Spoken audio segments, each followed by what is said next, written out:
자, 여러분 초상화입니다. 초상화 이전에 잠시 그 피스카료프 넵스키 거리에 나왔던 화가 피스카료프를 언급을 하면 피스카료프가 이제 현실과 직면해가지고 매춘부를 보고서 좌절을 이제 하고 집으로 이제 돌아와서 그걸 극복을 이제 못하고 그 아편까지 이제 복용을 하게 되는데 굉장한 아이러니가 뭐냐면 그 피스카료프의 꿈 혹은 환시 속에서 그가 그리는 이상이라는 게 굉장히 속물적이라는 거예요. 그러니까 그 미녀가 비단 얼굴만 예쁜 게 아니라 화려하고 부유한 저택에 살고 있고, 그 다음에 뭡니까? 단순히 얼굴만 예쁜 게 아니라 교양과 어떤 그런 품위까지 겸비한 귀족 영양이어야 되고, 그녀 앞에서 자기가 초라한 거는 그 무엇보다도 초라한 차림새 때문입니다.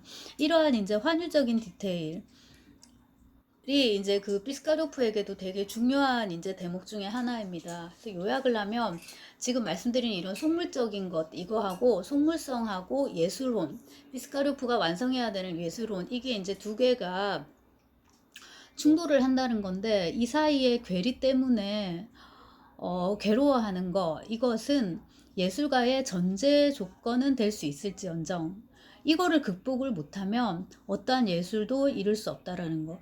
그러니까 피스카료프는 그렇게 파멸해 버리는 것이고요. 반면에 작가 고골은 그 현실과 이상 사이의 괴리로 인해서 굉장히 괴로워하지만 어쨌거나 이제 그거를 극복하는 그 방식이 바로 소설 쓰기. 적어도 그게 이제 소설 속에 표현되어 있다. 이렇게 정리할 수 있을 것 같습니다. 근데 이 문제가 가장 잘 형상화된 거는 초상화입니다.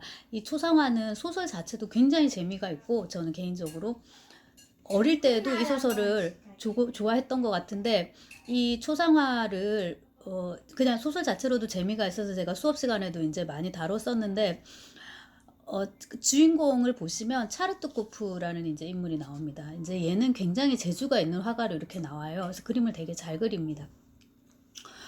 근데 그 돈이 너무 없는 거예요. 이게 이제 얘의 가장 큰 문제인데 차르트코프가 성실한 가난하지만 성실한 그런 꿈 많은 화가였던 시절에 그린 그림을 보면은 풍경화라든지 그 다음에 이제 푸시케의 초상화라든지 되게 다양해요. 레파토리도. 그 다음에 이렇게 가난하게 사니까 그냥 가난한 일상의 소재입니다. 루바시과를 입은 농부, 그림 물감을 잡고 있는 하인 니키타, 잡동산 위에 먼지 투성이인 방, 이제 이런 식으로 그 가난하지만 자기 나름의 어떤 추구하는 예술의 이상이 있고, 그리고 이제 성실합니다. 계속 이제 열심히 그림을 그려갑니다. 근데 자기가 이렇게 예술 속에서 형성하는 이 현실, 생활 속에 바로 예술의 적이 들어있다. 라는 것이 이제 아이러니인데 이거를 스승이 꼬집어가지고 차르트코프한테 충고를 해줍니다. 여보게, 자네는 재능이 있어. 그걸 죽인다면 죄받을 일이지. 그런데 자네는 참을성이 없네. 조심하게. 자네는 벌써 세속에 이끌리기 시작했어. 자네가 목에 멋스러운 스카프를 두르고 광이 나는 모자를 쓴 모습을 덜어보게 되는데 그거는 좋지 않다라는 겁니다. 근데 여기서 제가 개인적으로 말씀을 드리고 싶은 거는 이런 속물적인 가치에 탐닉한다고 해서 예술혼이 딱히 손상되진 않아요. 전체적으로 이제 제가 다른 분야는 모르고 적어도 이제 작가들만 놓고 봤을 때 현실 속에서의 삶도 승승장구하고 예술도 승승장구하고, 예를 들자면 셰익스피어나 괴테 같은 이런 작가입니다. 톨스토이도 마찬가지고요.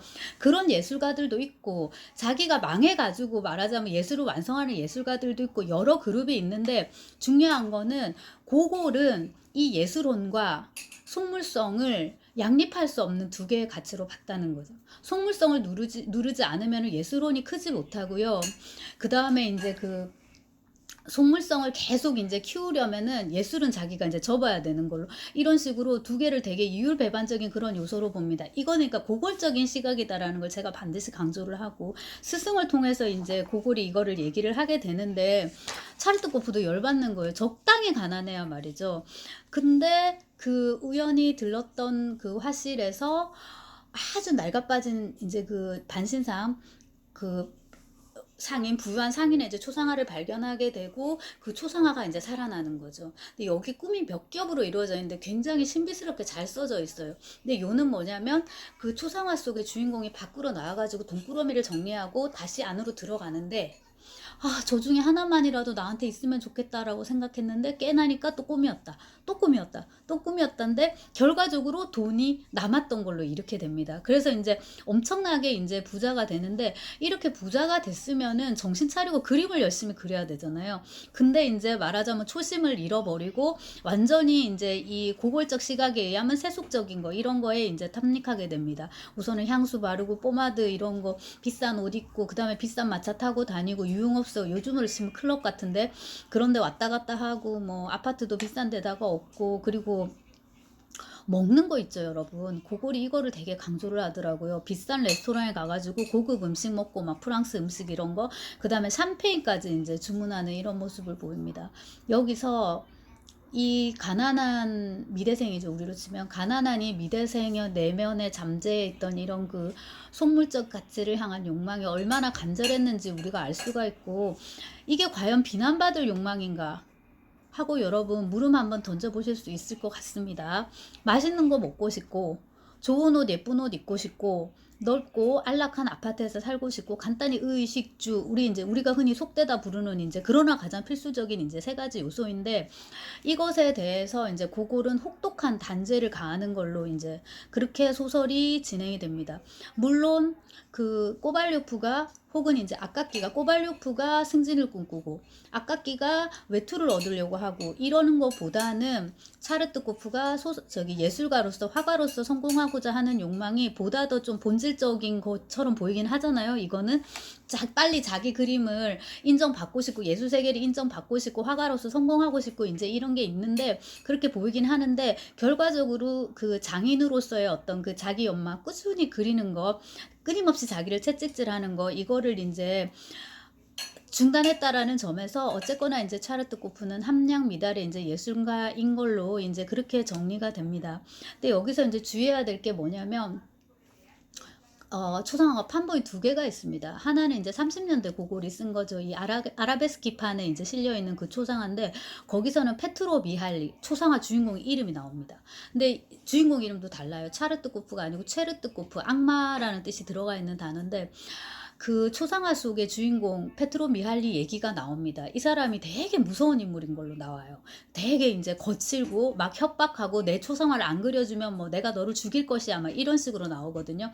근데 지금 여러분들이 보시는 건 이제 개정판인데 개정판으로 오면서 초상화는 굉장히 대상으로 밀려나게 됩니다. 그리고 초상화의 주인공 이름도 초상화 속의 주인공 이름도 없어집니다.